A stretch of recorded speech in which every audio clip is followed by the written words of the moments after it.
In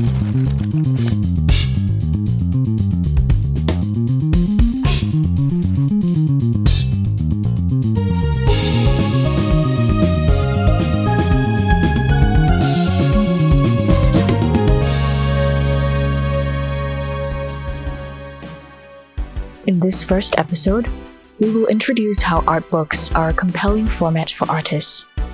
We will define and share what art publications are and how they can be an ideal format for artistic presentation and documentation for artists. We will unpack the daunting idea of publication as a format, focusing on the common challenges described by people who are unfamiliar with the processes of planning a publication.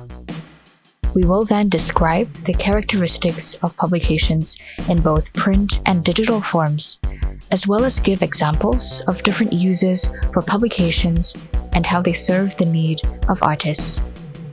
Crucially, we will also describe the co-creative process of art book making, introducing roles of editors, designers, printers, and collaborators that can help collectively realize an artist's vision. In the conversation portion of this episode, we will be hanging out and talking about books with Renée, Ting, and Berny Tan from the Singapore Art Book Fair team. They will be sharing about their favorite types of books from their own collections. The key learning points for this episode are: what are the possibilities of different types of publications? What is the relevance of publications as a format today? How can you decide on a form that is right for your project? Who is involved in the creation of a publication? You may have encountered a fair number of art books in your life. You may have browsed through a coffee table book of street photography in a cafe, or borrowed a risograph zine made by a friend.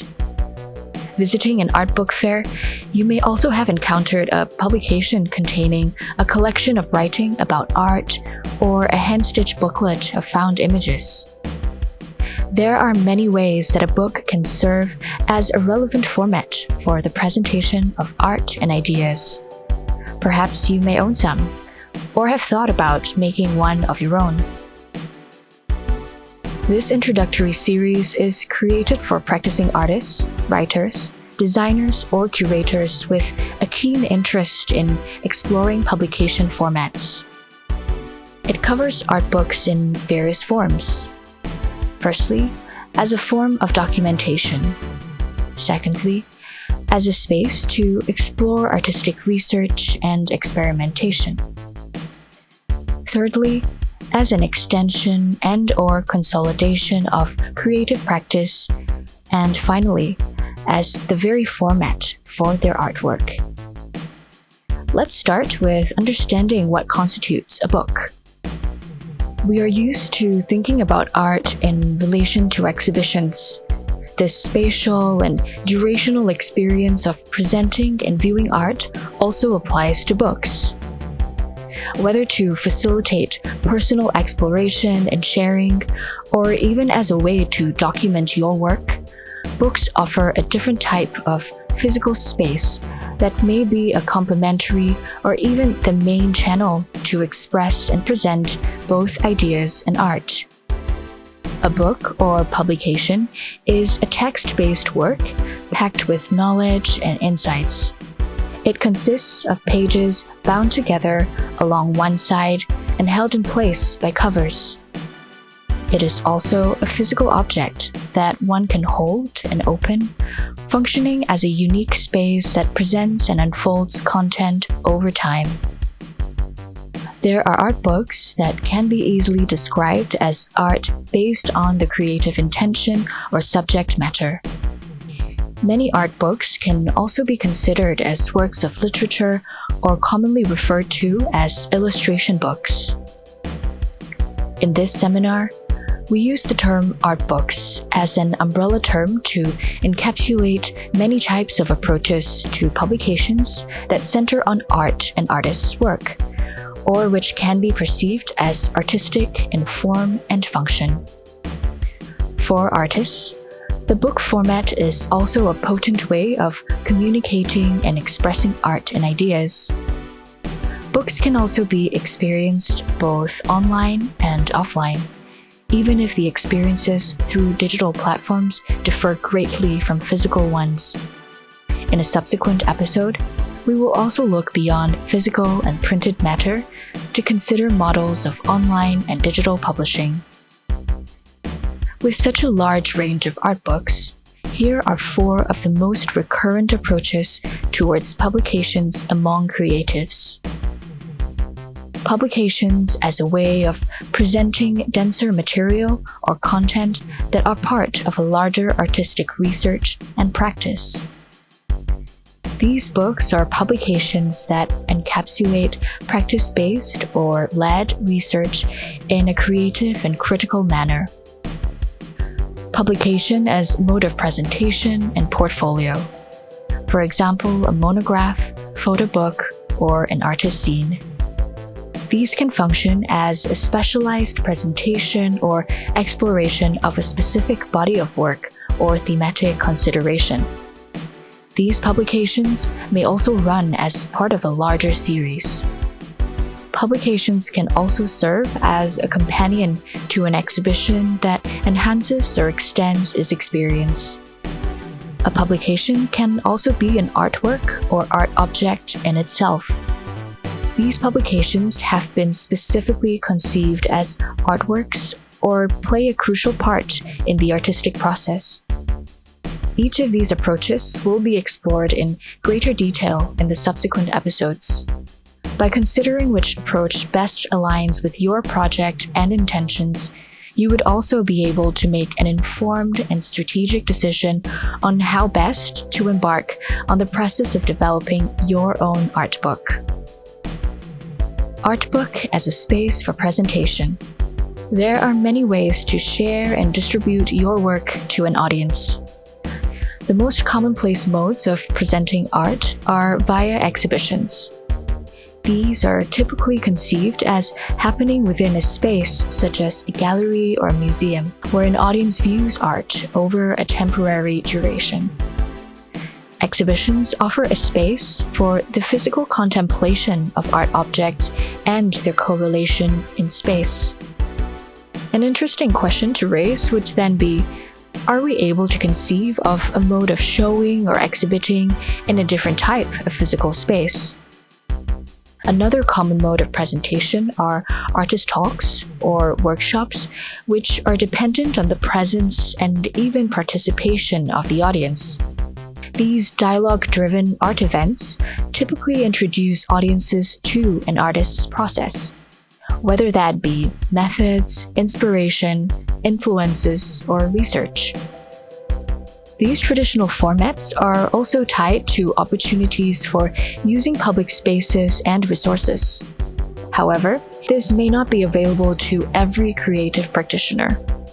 On the other hand, depending on the scale and function of the art book, the publication format could be more readily accessible as a space that can be tapped into and scaled according to your project's needs and limitations.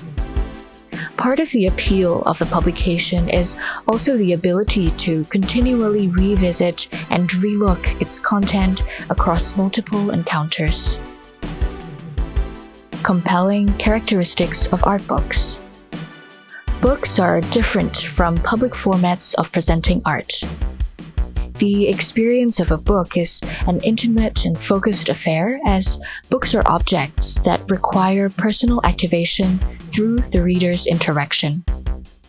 The pace of an art book can be designed by the artist or the book designer, but the mode of engagement is still ultimately determined by the reader. While an audience may be able to decide how fast or slow they navigate an exhibition, the experience of the book as an object requires conscious and explicit interaction. It unfolds only upon interaction, foregrounding a high degree of intimacy. Most art publications unfold in a certain sequential format that can be linear or loosely linear. Books unfold page by page, and even digital publications are accessed through scrolling and clicking on parts to shift from one page to another. In that way, publications are bound by linearity. This quality may become a good parameter to introduce, frame, and segment artistic processes, works, or research. However, that is not to say that ideas of linearity must be strictly adhered to in conceptualizing a publication project. We need not be confined by this rigidity and can choose to make the content flow and relate more fluidly if it is aligned with the project. This flexibility can be experimented with to also determine the pacing of the publication and influence the experience of the reader. Art exhibitions are often staged in specific and physical locations, whereas art books have a different form of mobility. They are portable and can be brought everywhere. With this portability, books can also be more widely shared and distributed. These bounded sets of paper have the potential to reach a much larger audience than a durational art project. Digital formats of art books share similar qualities and possess enhanced functions. They are also accessible on mobile devices, which has become the most convenient format to access and view content. Self-published or handmade zines are also an increasingly popular format of art book making. Zines are the product of either a single person or of a very small group, and are popularly photocopied into physical prints for circulation. Books are designed experiences that require a distinct editorial direction and interface to be able to present and communicate art and ideas well. This might make it feel like an overly complicated format to those who are not familiar with the developmental process. Much like art making an art publication does not need to be a solitary process, and expanding your collaborators could also make the whole endeavor less daunting and more enjoyable. The process of making a publication is enriched by collaborations with other creatives. The best publication projects present a team effort made up of collaborators with specific skill sets. Let's go into who some of these collaborators are. Firstly, the book designer has a big impact on how information in books are understood. Designers also think about the form and print quality of the book format, ensuring that the book carries the content effectively. An editorial designer has many things to think about, from the choice of font, the layout of text, graphics, and other materials. This applies for online and digital publications too. The goal of editorial design is to make publications attractive, visually interesting, and easy to access. Good editorial design is responsive to the project's premise and makes a concerted attempt to be cohesive and expressive. For printed publications, printers are also important collaborators as they are responsible for producing and realizing your ideas. As print experts, printers have knowledge of the production process that goes into printing and making books. The form of a book, from its size and shape, paper stock, printing, cover, and binding, are chosen and executed between the creative and the printer, and would greatly inform the physical experience of the book. For publications that are presented online or digitally, web designers and web developers are also crucial collaborators, as they would be most informed about what works best for a website or digital interface, and facilitate the presentation of your art and ideas in an appropriate and accessible manner. Copy editors are focused on text-based material to improve readability for its purpose, as well as ensuring that text is free of grammatical and factual errors. It can be useful to have a second pair of eyes reviewing the work. In the context of art publications, Copy editing is useful for maintaining the voice of the material. This ensures relevance and consistency in content structure and organization.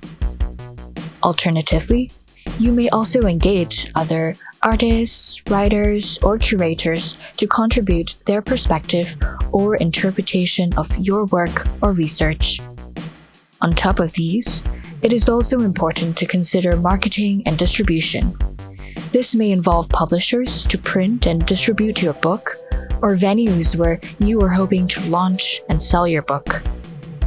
Nonetheless, the notion of a different space to work in and work through has always been appealing to artists, and this would present a worthwhile and interesting challenge to take on in the development of your practice. There are a few things to consider before you publish your own art book. While this checklist may raise areas of consideration that extend beyond the scope of what your project can take on or require, they are important concerns that would help you strategize and be well prepared for how your art book travels out into the world. What is the purpose of your project? If you have done art books before, is there anything different about this book compared to your other ones? If it is similar, would you like to consider continuity and approach it as a running series of publication? What would you want to communicate to your audience?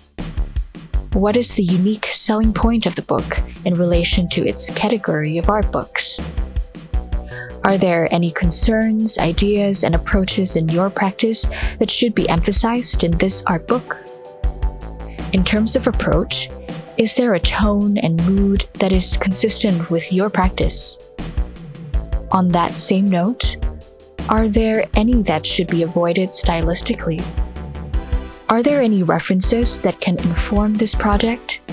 If so, how do they inform your own approach?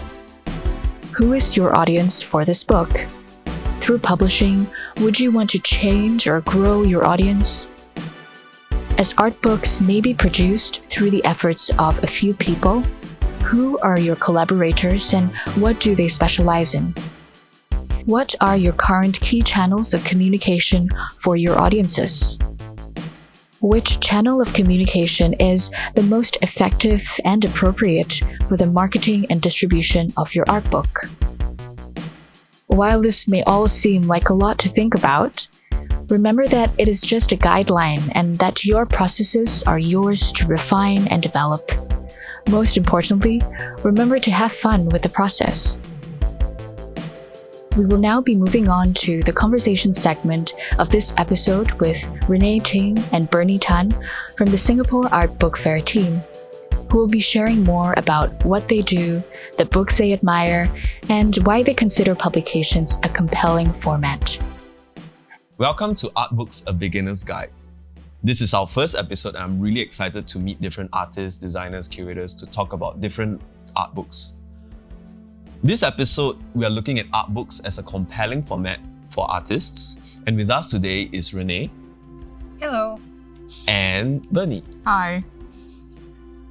I would like to start this episode by getting to know a little bit more about you both. So firstly, do share with us about what you both do. I'm Renée. I'm the director of the Singapore Art Book Fair. I also produce projects on the side to sustain the Singapore Art Book Fair. And I'm Berny. I'm helping Renée with marketing communications for the Art Book Fair 2021 edition. And I am also an artist, curator, and writer. So I'd like to ask Berny a few starting questions. As an artist, curator, and writer, how do books and literature influence the creative work that you do? So I think for a lot of my projects, it kind of manifests in two ways. So firstly, projects where I use books as inspiration, and then projects where I actually manifest it as text, and which occasionally becomes a book or some kind of book adjacent form. I think to me, books and language are ways of understanding the world, and so it's very natural for me to use them as kind of framing devices for my work. I guess I even though I'm a visual artist and identify as a visual artist, it's very much text that allows me to clarify my thoughts. So for some projects, it's me kind of engaging with a text and engaging with a book, and for other projects, it's me kind of writing and kind of bringing my thoughts and my feelings out through the form of language. Yeah. Do share with us some of the art books that you've done. Okay, so not all of my projects manifest as books, but I think for certain ones it is very natural progression. So I think one of the major ones that I've done is for this project from 2014 to 2015 called 𝘊𝘰𝘮𝘮𝘴, which was a collaboration with a designer. Now I think she's a movement and performance artist as well, 𝘊𝘰𝘮𝘮𝘭𝘭𝘪𝘯𝘨. So we were both had just finished our studies in New York at the time, undergraduate studies. She's a designer, and I'm more towards the visual art and kind of theory side of things. But we were both working with infographics. So we decided to do this project where for 1 year we would read a book, and we picked up this very neutral fiction text, which was The Mysterious Island by Jules Verne. And each week we would read about 10 pages and then produce an infographic based on those 10 pages. So initially it was just kind of being hosted on a website, but 𝘊𝘰𝘮𝘮𝘮𝘭𝘭𝘪𝘯𝘨 wanted to do a book with this, so I think maybe we can try to hold it up. So what she did was to create this, she designed this book where it would be each of our infographics on both sides. So you will be able to correspond it, and compare the two infographics. So we actually, for this one, this was, I think, the first successful book that I created. But we only did 10 because it was very labor intensive and expensive to produce. We actually had to go to this old Jewish man in a basement who had his own kind of bookbinding business that and 𝘊𝘰𝘮𝘮𝘮𝘭𝘭𝘪𝘯𝘨 guy, and she asked him to bind this book, which is a special binding because it's kind of two books bound together as one. Yeah, so this was the first major project. Then I also I wrote a short story about my grandmother and her chili recipe. So I just wanted to do something with this text because I wanted it to have a better or more physical form than just, I publish it on a blog, So this was designed by Flora Chan, who also I knew from New York, but knew from Singapore, but we both studied in New York, and she's still based there. So it's actually intentionally kind of contained within this Ziploc because I talk about how when I brought my grandma's chili to New York, my mom would pack it in a Ziploc and rubber band and paper towels and stuff. Yeah, so it actually has these, it's meant to be kind of the red of the chili or as close to it as possible, but then with the white, the first letter of each sentence is white because it's meant to be like the chili party seeds. It's quite interesting that 𝘊𝘰𝘮𝘮𝘮𝘭𝘭𝘪𝘯𝘨 as well as your Ama's chili actually started off like blog posts or even like an online website thing. Yeah. So quite interested to know a little bit about your process behind some of these books actually. So I think like I mentioned in the question before, I actually clarify a lot of my thoughts through text. So of course when you first started off, it's like you're writing in a notebook or typing into Google Docs, that kind of thing. And I think the digital form, right, actually allows you to get these thoughts and these products of your thoughts out. And then after that, you can think further about it. I mean, it's like a way of it both incubating, but at the same time still being public facing. So I actually don't mind that, it comes, it's like spoilers, but at the same time, it's like exploring a different way to represent your work. And sometimes the idea for a project to become a book isn't always something that comes first, but it's the natural progression of an idea. Yeah. So how do you decide on the publishing method eventually, and the format of the book that eventually takes the form of these examples that you have brought up? Yeah. Actually, a lot of it is defined by logistical concerns like cost. That's why for Hour we only produced 10, and Share was willing to put in a certain amount of money to bind it in this way. So it's like a combination of what is the best form, and then what is the best form that can be achieved with the resources that I have. Yeah. So the process of all these books that you have made actually are not very defined at the beginning. It's not very pointed, right? Yeah. Maybe you could share a bit about that aspect of process. There are many artists on the table that definitely have a book in mind before they start. Yeah. Whereas for you, a lot of them are quite organic. Yeah. So how do you develop this organic process? I mean, it's really about, as an artist, I don't work within a specific medium. So I work with embroidery, or I work with kind of graphic design influence like infographics, or I just write or I draw. So I think to me it's always what I'm interested in, and then following that progression. And if it leads me to a book, then that's where I will go, and I have a designer that I want to work with, or it's the right conditions for creating a book, and therefore I go down that route. So I mean, there are other artists like Robert Zhao, for example, with a few books here where his stuff is his practice it's often manifests as publications, and very intentionally so, because he engages with a lot of archival material, whereas I don't always do that. So to me, it's just one of many options that are open to me as an artist, or curator in the case of a catalogue. Thanks for sharing with us, Berny, the books that you have done. I'll shift my attention now to Renée to ask her about the fair. So, the Singapore Art Book Fair, what is it about? It's an event that celebrates artists, publishers, practitioners working in the medium of an art book or any form of printed matter.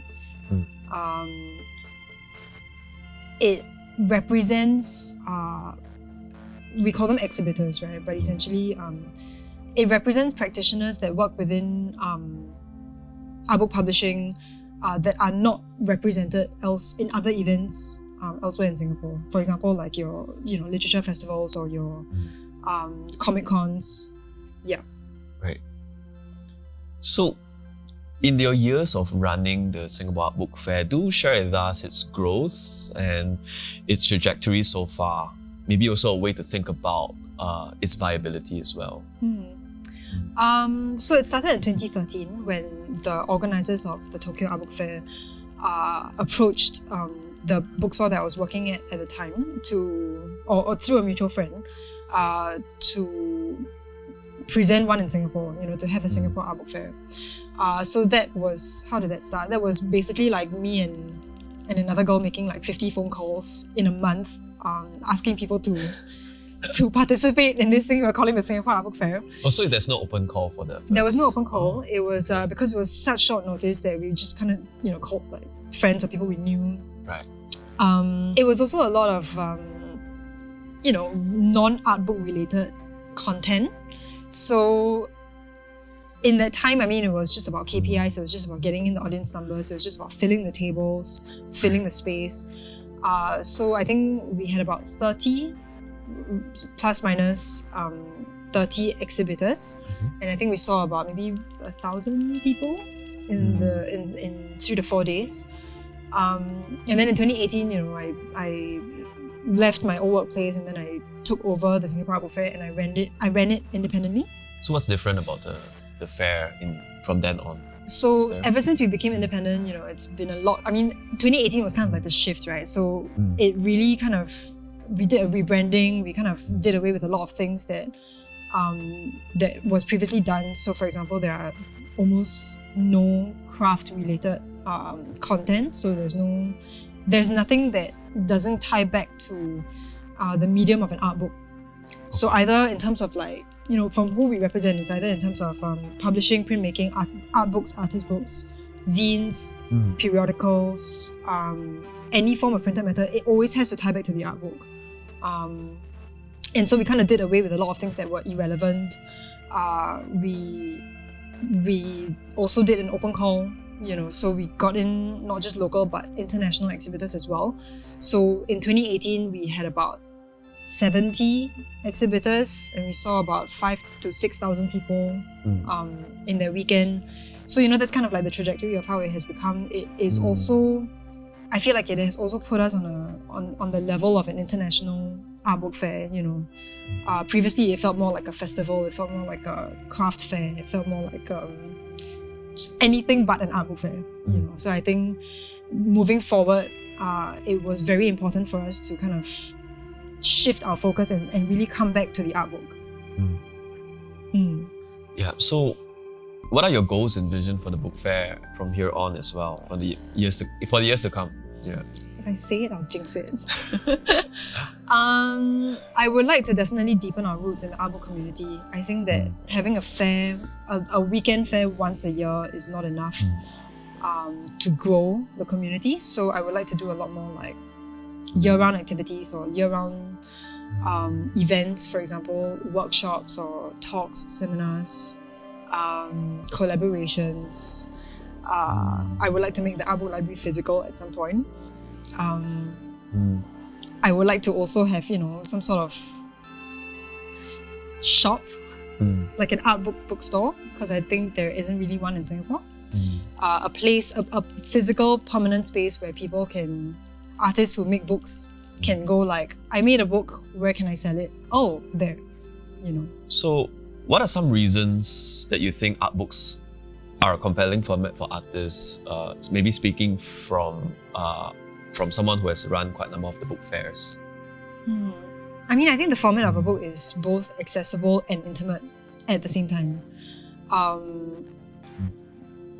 The act of going to a white cube gallery is very different from the act of picking up a book.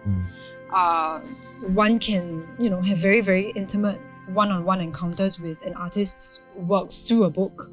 And the book can be disseminated beyond your boundaries, right? Beyond your physical boundaries. So you can ship the book to like Finland, and someone in Finland can encounter your work. Actually, what is an art book to you?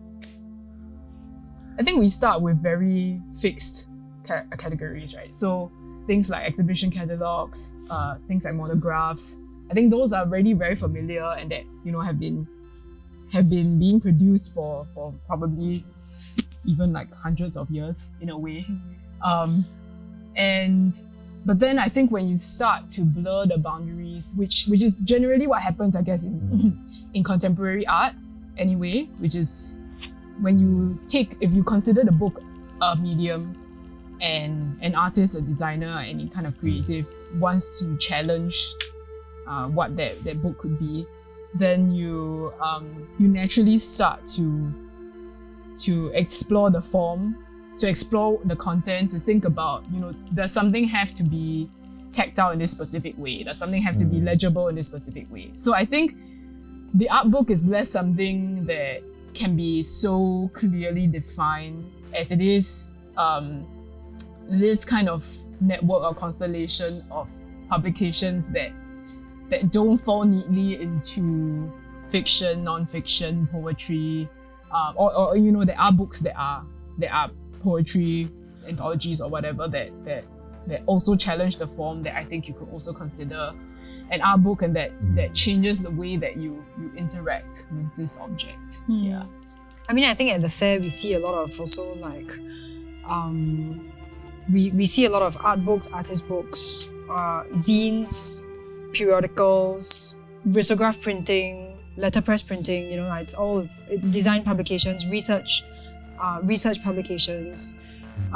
So I think these are all the forms that an art book can take, and I think it's because it kind of exists in this like liminal space where people can then either work within what they know or what is traditionally a book, or you have a lot more like room to experiment. So I think that an art book is it's quite difficult to clearly define it, but from what we have seen so far is what we are basing certain of our ideas on as well. I think it's the fact that it's so undefinable and so malleable that makes it interesting, and that allows so many people to experiment with the form. It's the fact that we can't really put it into one sentence or two that makes it compelling, and that makes it worth having fairs about and having artists who build their entire practices around the format of a book. Right. Thank you for bringing all these books that are in front of us on the table for the audience to be introduced to. What are some qualities of these books that you personally enjoy? Maybe start with Bernie. Okay, so I guess I'll bring this one because bring up this one first, which is Bible. It's it's not Bible, but it's a kind of conventional, I would say a conventional genre of an art book, which is a monograph of the artist Sheila Hicks. But there's just like a little bit of a different take on the form of the book.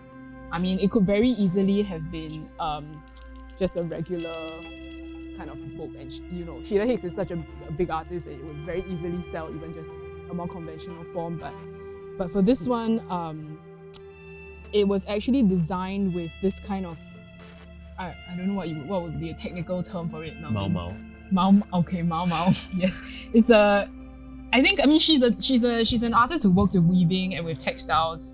And generally, when you encounter such work in a museum, right, you can't touch that work. Whereas with this, I mean, even though the print itself is kind of regular offset printing, but this, by handling each page, you're turning each page, and each page is a new work. It's almost as if you are touching that piece. So I think that's something that's really special about this book, and that I think goes back to some of the things we talked about before, where an art book is this intimate encounter with an artwork or an art kind of adjacent object. So that's one kind of example.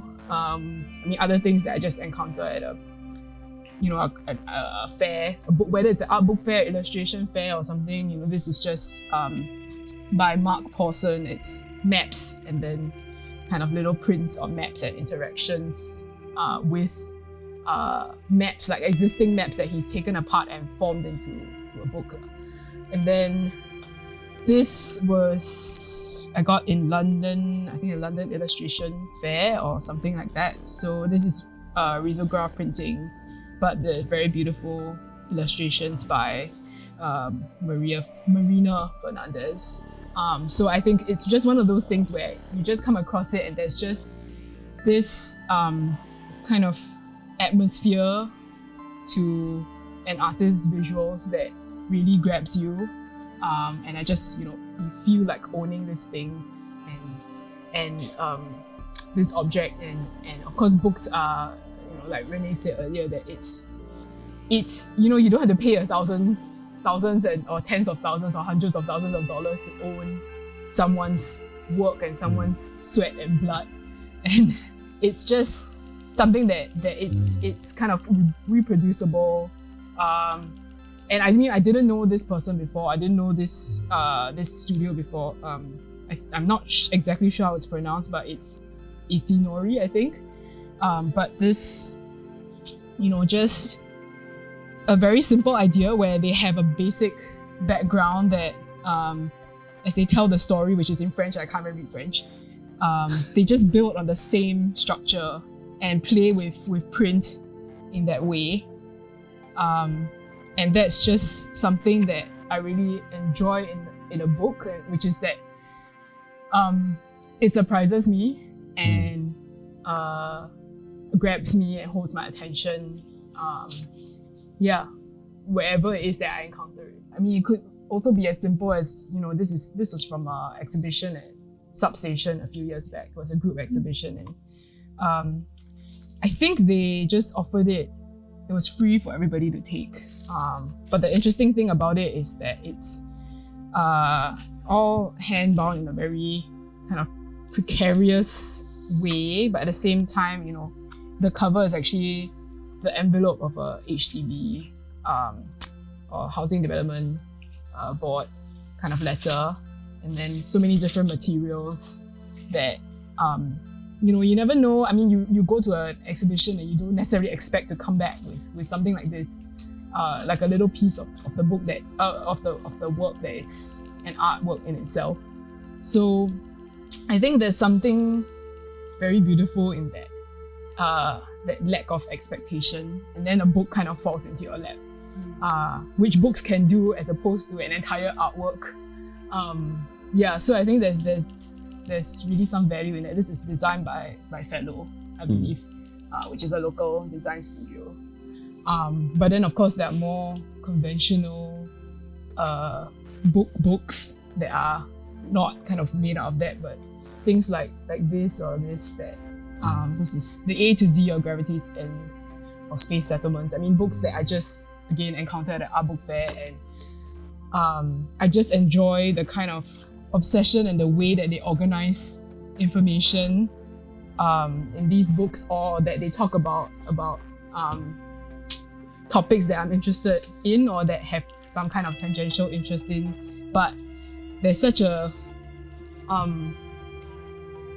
I think a specific way of approaching a topic that's not so academic. Like even this is about space settlements, about the speculative, what people had hoped to do, what humans hope to do if they ever settle in space and beyond this planet.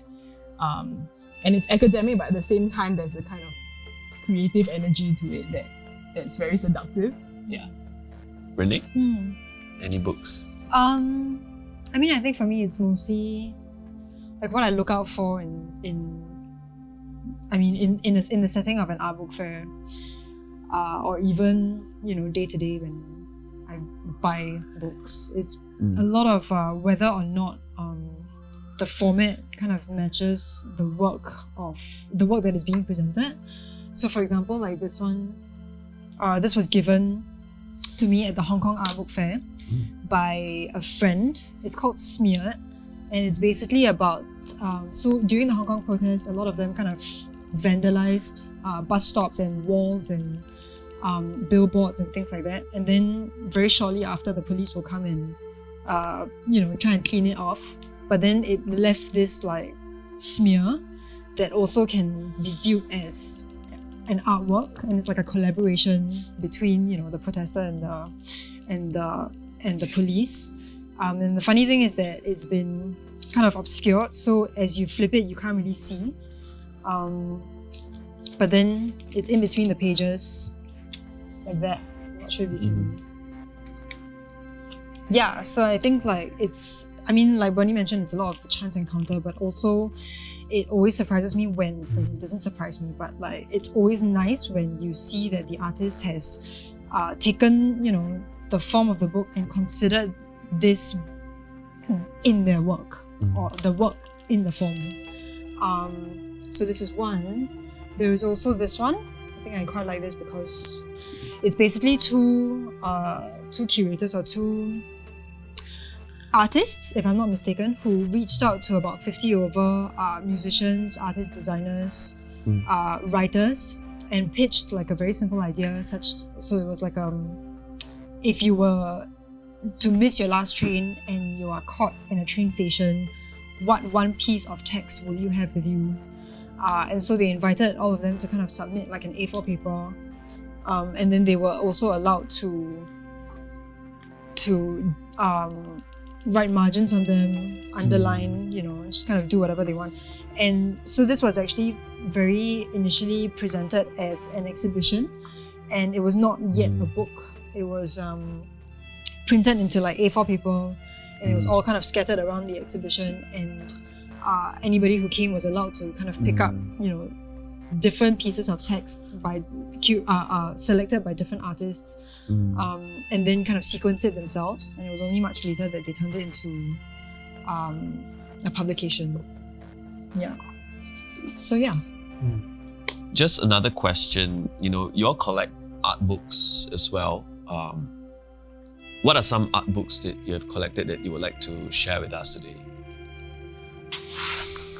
Where there's this.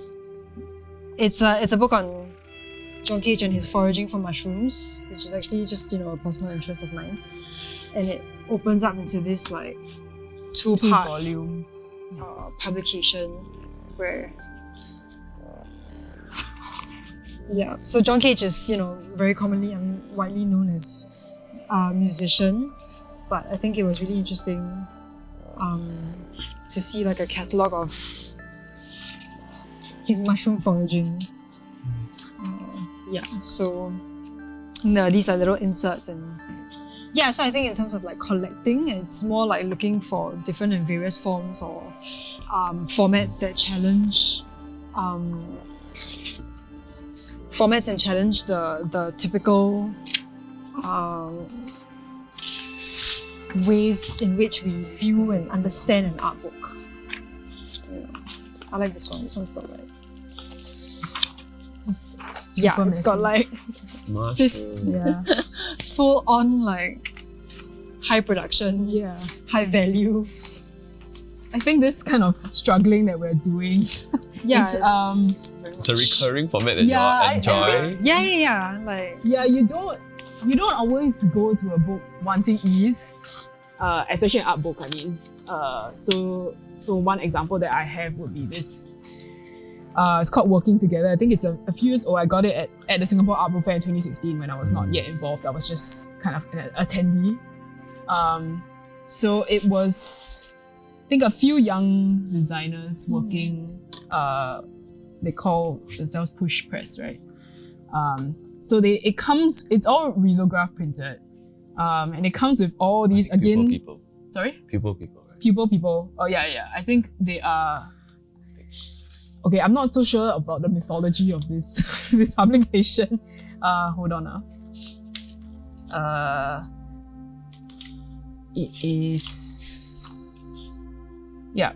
So people, I think they are more established studio, and then they were kind of push press was operating under their auspices, with their help, and even with Wenda's help, who's involved who is part of Temporary Press now. So it's something that comes. It's a collaborative thing that comes with all these inserts similar to the John Cage book. You can play with it. And it's like a book that it's very frustrating to read because it's not convenient, but you want it to be inconvenient sometimes, because sometimes that's what pushes you to spend more time with a book. Thanks for sharing. Just to maybe know more about some of the books on the table, what are some names in the art book community in Singapore that are doing great things to you guys as collectors and also as people who also make your own books? What are some names that you would like people to know while watching this? I think Ryan Benjamin Lee. I mean, so far as I know of, he's only made one publication, but listen to that song. Yeah, but I think like it's very, very much in line with his practice. This was by Browsing Copy. There we go. This was by Browsing Copy last year. Yeah. One of the 8 artists, so it was an extension. I mean, each artist was invited to make a publication that is an extension of their practice. And so I think this work kind of just very perfectly shows his, I don't know, like his practice, but also how his mind works, which is really interesting. But yeah, I would definitely hope to see more from him. Yeah, this is fun. I really like this one. You going to say any? Is there any more? Yeah, so I guess I'll bring up someone who I think it's already very known a known entity, I guess. Entity. I mean, as an artist and as someone who makes books and for whom books and publications are very much a part of his practice. So would be 𝘊𝘰𝘮𝘬𝘭𝑭𝘪𝘯, he's a photographer, but I think, you know, he works a lot with found photographs or with edited photographs or with text and with kind of installation work and of course with books. So I have a few of his books here. I mean, almost every project he does manifests as a book at some point, whether with the project or at a later date or like as a combination of a few different projects at the same time. So there are, I mean, something very early, which was, you know, sometimes he operates under these names, like institutions. So Institute of Critical Zoologists is one, and then the Singapore Land Archive is another. And so this one is, it's very it's one of his earliest years. Yeah, this is 2011, I think. And it's a collection of photographs taken by him and found by him and with text as well, and talking about, I guess, how land is used in Singapore or interacted with in Singapore, but not always through fact, sometimes through fiction. But through fiction illuminating certain sensibilities that Singapore has towards land. But at the same time, I think his idea of a book is not static. So this is the second edition of his project called Singapore Very Old Tree, which is based on a postcard that was captioned Singapore Very Old Tree, and he went around Singapore looking for these and cataloguing stories of these heritage trees, so to speak, which are trees that are maybe decades or even more than 100 years old and have been allowed to grow for that amount of time, which is rare, of course, in Singapore, where redevelopment happens so quickly and at such a, you know, without much consideration necessarily for nature. So this is, you know, I mean, of course there are booklet forms inside it, but it's also very much, most of it is these postcards that he's replicated. Some are existing postcards, some are, you know, photographs that he took that he edited to look like kind of vintage postcards. And then something like what he did with the Bazaar Honour, which is, it's a book that is, I don't even know whether to call it a book because there's so many parts, and I was actually like involved in putting the parts together. So it was accompanying an installation that he did where he took over a house and created this kind of museum inside it. And you would get this whole book/book object, art object, and it's called the Bazaar Honour, which is actually an anagram of 𝘊𝘰𝘮𝘮𝘭𝘭𝘪𝘯𝘨, which is his full name. And you would get all these things that, you know, extended the life of the exhibition that you experience for maybe like half an hour. But you go home and you go through all these little parts that are paper clipped together and put into different envelopes and folded up in specific ways, and there are pamphlets and full scientific documents and, you know, these photographs, text, and they're all something that you can explore. So what is, I guess, really enjoyable about his practice is that he also puts a lot of care into thinking about the book and how it accompanies his work. You know, this is one of his newest books, most recent, that I think is meant to be a series called New Forest. So it's about cows, or the history of cows in Singapore, but through fragments, even how cows cause car accidents and things like that.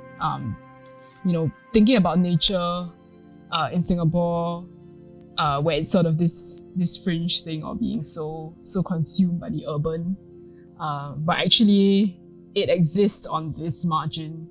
I think that that you can find in history if you look close enough. Yeah. So I think that's probably a name that people already know, but at the same time, I think, you know, he's probably one of the foremost artists in Singapore who so consciously works with the format of a book, and each time he really tries to challenge himself to make something different, work with a different. He doesn't always work with the same designer, and so I think that's definitely someone that I think should be mentioned. Thank you, both of you, for sharing so many of these very interesting, diverse range of books and different formats. And it was very interesting to hear you both share about your own collection of art books, both from Singapore and overseas. Many of the people who are watching this series today may be at a point of their practice where they are considering making an art book. As people who have made art books, as well as the director of the book fair, who have seen through many different exhibitors who are showing all types of art books, is there any compelling reason why anyone, any artist or even creative who are thinking of creating something artistic should get into art books? I think, like we mentioned earlier, that, the format is it's forgiving in a sense that, you can play around with it a lot. It is such a blank slate where, whatever the medium of your practice is, you can always adapt it into a form of a book. It is democratic, anybody can pick it up, anybody can browse it. It is accessible, it is easily disseminated, easily reproduced, So I think that it is a form that allows for a lot of different things, a lot of different experimentations and a lot of different presentations. So yeah, I think that it's something that is very worth exploring if you are an artist or if you are a practitioner. Just to think of your practice in the form of something as physical as an art book, and it really is a lot more difficult than it looks. So I think once one gets into it, it's definitely something that you should invest your time and your energy and as much as you can to really kind of make it into something that is worth that is worthy of your practice, however you think of it. Yeah, I think as a maker or a practitioner, I think as someone whose approach to my art practice is very much driven by what makes sense for the idea that I have. I think don't make art books for the sake of making art books, but because it's the best presentation or the most or there's something interesting that's to be gained by working with a book format. And it could be that you're someone who likes organizing information and you want to make a book, and but it's not a book that's necessarily would be published by a conventional, one of the big traditional publishers or something. So, but you want to make something that a book allows you to organize the information, or a book allows you to play with different forms and to have inserts and to have more text than you might otherwise allow in your other visual art projects. And as a contemporary or working within contemporary art, you always think about how do you push the boundaries of a medium, and books are like painting or like sculpture. It's a medium in itself, and so it's something like if you're drawn to it, that you should again invest your time and spend time with it and think about how you can push the boundaries of it, and it's think about the possibilities and the potential of it, and what paths open up to you when you think about books. Yeah, and it's also I think I want to bring up that it's also the freedom that comes with it. You don't need a publisher to print your own books, to make your own books. There's no gatekeeper, but then also that use that to your advantage, right? Like to think of it and to make sure you consider every form of the book, because one can always tell when effort has been put in to choosing a paper, to choosing the color, to how you design the book, to every little detail has to be considered, and it doesn't have to be a high production, high scale, high price book. It can be something that is very simple, and yet one can tell that you have considered everything. Yeah. Thank you for sharing. Actually, it's very enlightening to hear all these ideas about why art books are a format that people should get into. I would like to end off this first episode with one question, and this is once again to anyone who's listening who may be interested. What is one advice or tip that you would like to share with the listeners who are thinking of creating or embarking on their own art book or first art book? Yeah, maybe starting with Bernie. Yeah. So I think this is not meant to be a dampener, a mood dampener, but know your skills, what skills you have and what are your limits. Because it's the same as with anything. You need to start off from the basics and you need to learn on the way. I mean, you wouldn't necessarily know that, all books, you have to think about it in the multiples of 4 pages, for example, which is something you only, or like how do you think about more technical elements like full bleed, and these might be new terms to you even. Of course, there's the option of making your own zines and making your own and doing everything DIY, and printing everything yourself on your computer at home. But at the same time, you also have the option of working with a designer, which is what I've done for books that I've created, which is I know that I don't.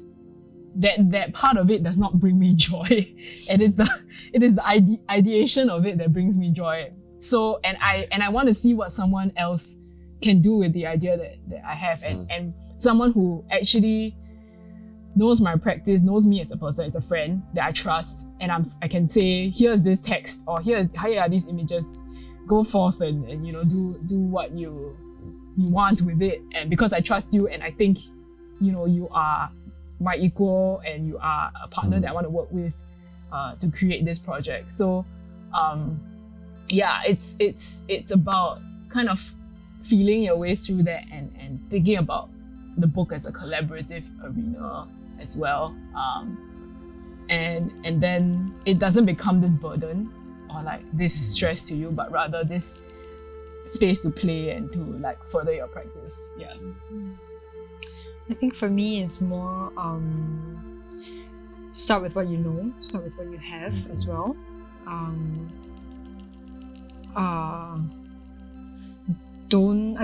In some sense, be realistic, right? Like, so within your constraints and within your limits, within what you can work with, start there, right? Like, if you are a student, don't make like a $1,000 like production, publication, and then realize that, oh my god, it doesn't sell. What do I do with like all this stock?